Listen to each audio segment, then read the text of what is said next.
Hey, so in this video, we're gonna start putting together the EJ257 on my buddy's STI, so come along. Yeah, so Josh got the case halves all cleaned up. I'll drop some videos he filmed here in a little bit. We're gonna start doing bearing measuring and kind of getting it all ready to go back together. We gotta do bearings, we gotta clearance rings. I think that's really all for the bottom half, right? Yep. And then put it all together and put it in the car. Yeah, we'll assemble it with just the bearings, check our main board, we'll assemble the rods with the new bearings, check the rod bore. As long as all our clearances measure out good, then we can take it all back apart and put it back together. Yeah, sweet. Yeah, so we're gonna do that now, and yeah, come along.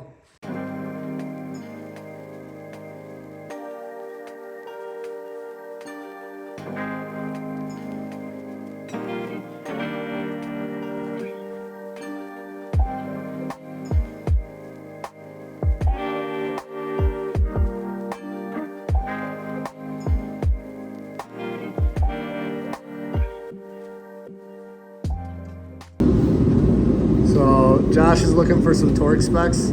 How many pictures are on your phone, Josh?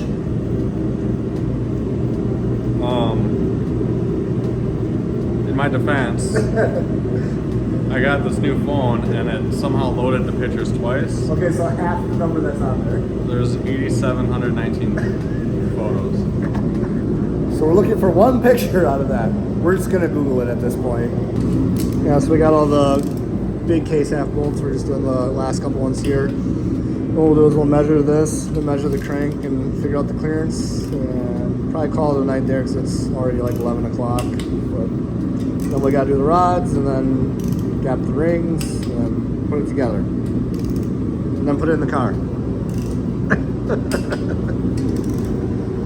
Oh, and then get all the E85 out of it so we can do a break-in tune. Oh yeah, yeah. Can't have that. No, don't break in your engines with the E85.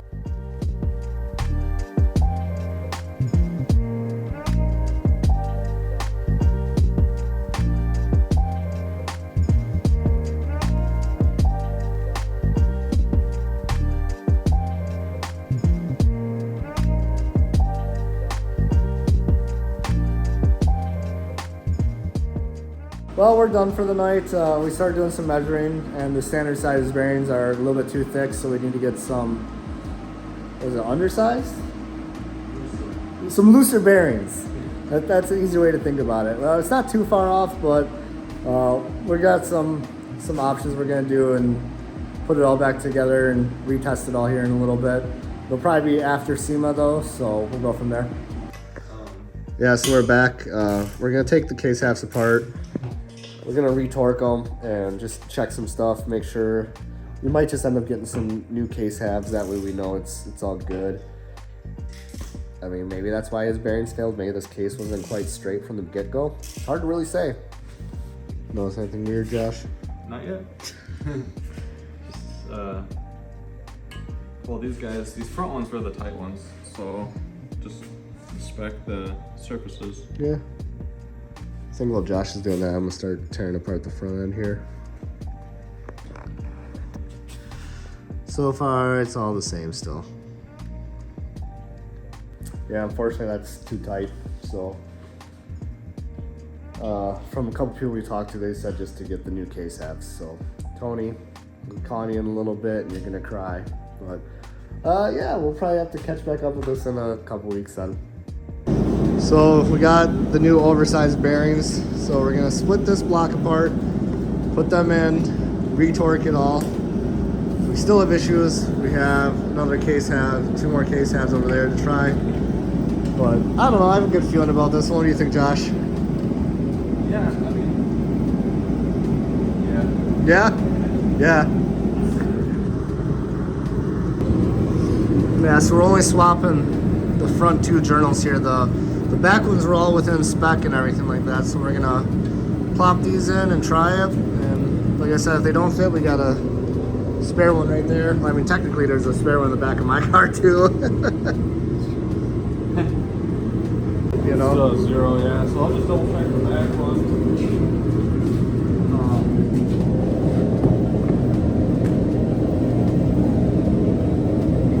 We don't have the rake torqued into there. Yeah, didn't think of that.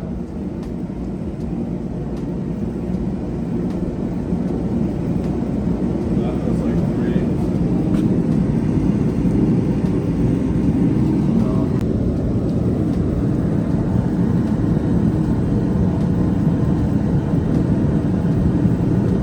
It's better, but shucks. This is the stuff that you don't see about building an engine is when things don't quite go right and you have to take it apart, put it back together, and stuff like that. Alright, well, I think we're gonna probably have to switch the case halves here and try again. Alright, Josh, new case halves. How you feeling about this one? Cross the fingers. Alright, ready. Please work. You ready? No. Not really? I said I'm ready. Huh. It's even tighter. That's worse.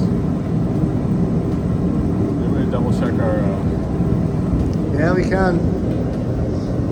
Well, after doing some case swapping, bearing swapping, all that kind of stuff, we've got the main bearings dialed in. They're at right around 15 thousandths, 0.0015 inches of clearance per each side of the journal. We do have to swap the back bearing back out for the standard size one, but not a big deal. We got to split this case half apart anyway, but next we got to measure the rods, then we can actually start assembling them. Josh, what do you think, bud? Yeah. I don't know. You don't know? It's good to have this done. You think It's a that lot of back and forth. think this is enough for a video, or should we put the mains in this or the rods in the same video?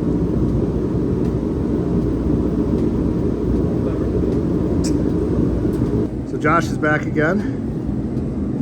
We're gonna work on probably at least getting the rod bearings checked out, because we're pretty close to actually being able to reassemble the engine, but we gotta make sure the clearances are good there. I'm probably not gonna film any of that right now because I'm filming myself doing the steering rack right now. Jason's filming him doing the brakes. Like we're all over the place here today, so I'm probably just gonna let Josh roll with this, and that way he doesn't get too camera shy. Oh yeah. Deer in the headlights. Yeah, I'm scared. But I'll let you know when we find when we're all done. Yeah.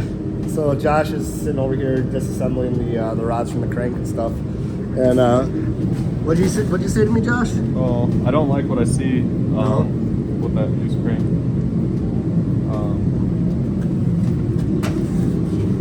There's some rod wear down in here.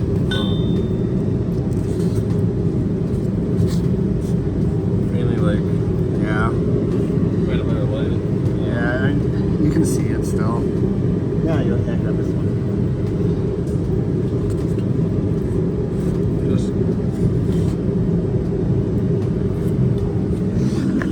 Yeah, so unfortunately that means we're gonna have to get a new crank, and all the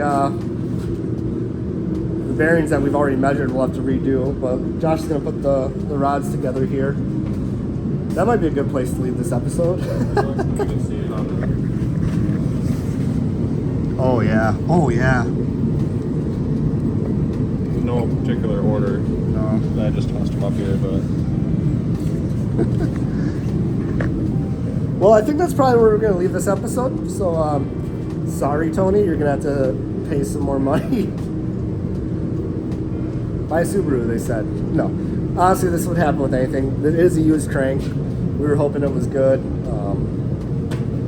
But, yeah, like I said, that's actually where I'm going to leave this episode. So, if you guys like this kind of content and are excited to see Tony's car up and running, make sure you subscribe and like, comment, all that kind of stuff. And see you guys next time.